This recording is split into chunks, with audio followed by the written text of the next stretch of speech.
Welcome to the One Pager with Dave Carver, where we take complicated topics and reduce them to what actually matters. No shouting, no politics, just clarity.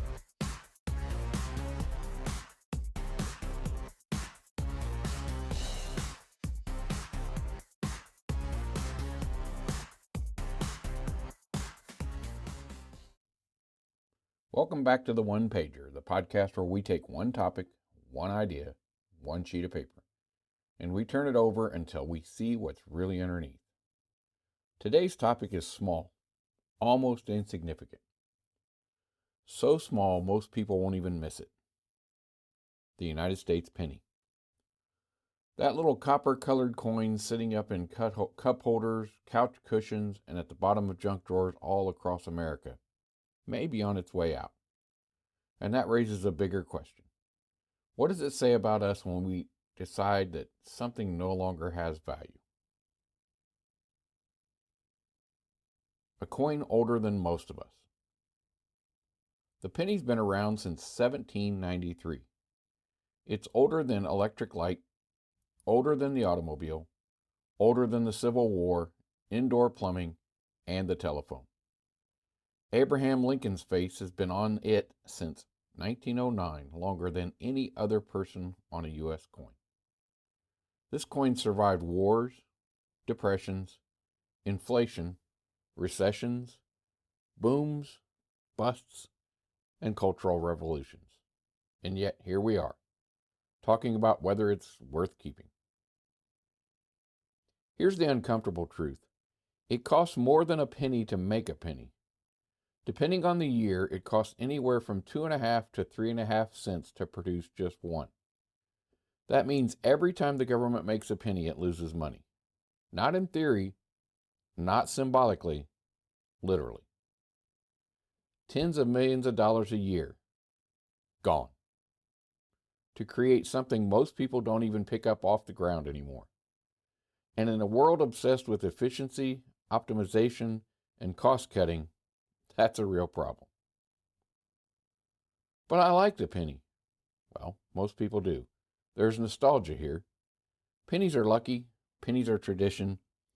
Pennies remind us of childhood piggy banks, lemonade stands, and counting change on the kitchen table.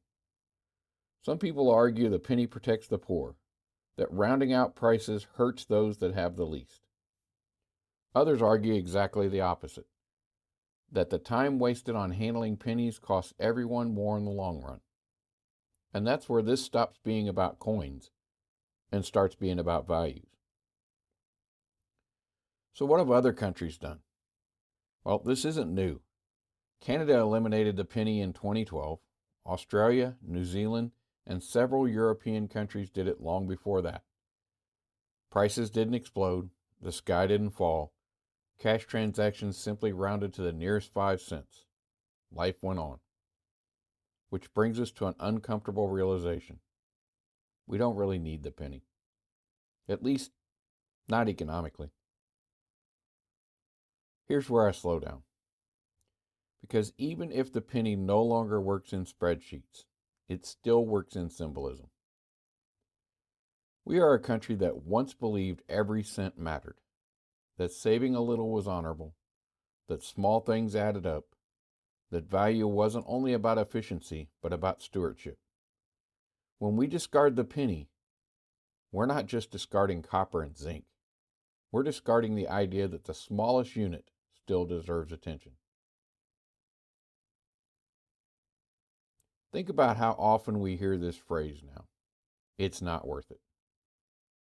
Not worth fixing, not worth saving, not worth maintaining, not worth the effort.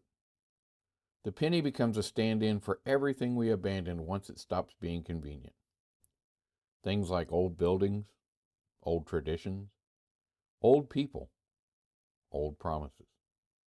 The question isn't whether the penny makes financial sense. The question is, what else do we quietly stop caring about once it stops paying dividends? Here's the irony. We live in a world of trillion-dollar budgets, and yet we argue passionately about a 1-cent coin. Maybe that tells us something. Maybe the penny isn't the problem.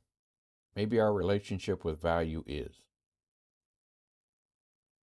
So, whether the penny disappears next year, or 10 years from now, or never at all, it leaves us with a better question than, does it cost too much? It asks of us, what do we keep simply because it matters? And what do we discard before we decided it doesn't? I'm Dave Carver. This has been the One Pager. One topic, one page, no small question.